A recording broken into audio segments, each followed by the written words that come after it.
রচনা ব্যানার্জি প্রথমবার লোকসভায় সংসদের পা দিয়েছে। শিক্ষক হিসাবে কাকে বাছলেন রচনা? হুগলি লোকসভা কেন্দ্র থেকে রকেটকে হারিয়ে প্রথমবার লোকসভায় পা রেখেছেন রচনা।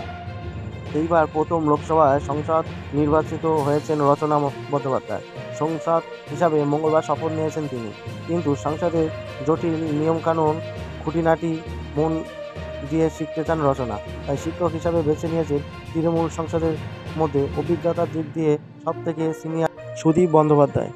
রচনা নিজেই জানিয়েছেন, লোকসভার সংসদ হিসাবে দায়িত্ব পালন করতে গেলে কী কী নিয়মকানুন রয়েছে, সংসদের প্রশ্নই বা করতে হয় কীভাবে, এইসব শেখানোর জন্য সুদীপের কাছে আবদার করেছেন তিনি। আর এমন অগ্রহীন ছাত্রী পেয়ে খুশি সুদীপ।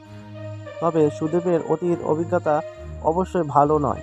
কলকাতা উত্তরে তৃণমূল সাংসদ নিজেই জানিয়েছেন, গতবার মিমি চক্রবর্তী, নুসরাত জাহান ও তার কাছে সংসদের নিয়ম বলি শিখতে চেয়েছিলেন, কিন্তু তারপরে আর সেভাবে আগ্রহ দেখাননি তারা।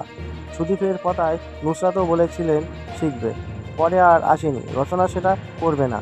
সংসার তো মাত্র 3 মাস নয়, খুব বেশি হলো সারা বছর, হয়তো 100 দিন চলে। না আসার তো কিছুই নেই। হুগলির সংসদ রচনার কথায়, আমার 100% ইচ্ছা আছে কাজ করার, শেখার। হুগলি জেলা আমার উপরে ভরসা রেখেছে, আমার সেই ভরসার মর্যাদা রাখতে হবে। আমি নতুন এসেছি, এটাই লক্ষ্য, কাজ করতে হবে।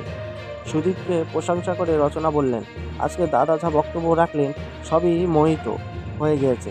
ওনার যা অভিজ্ঞতা সেটাই স্বাভাবিক, তাই আমি সুদীপদার কাছ থেকেই শিখতে চাই। রিপোর্ট ইনসাফ টিভি বাংলা।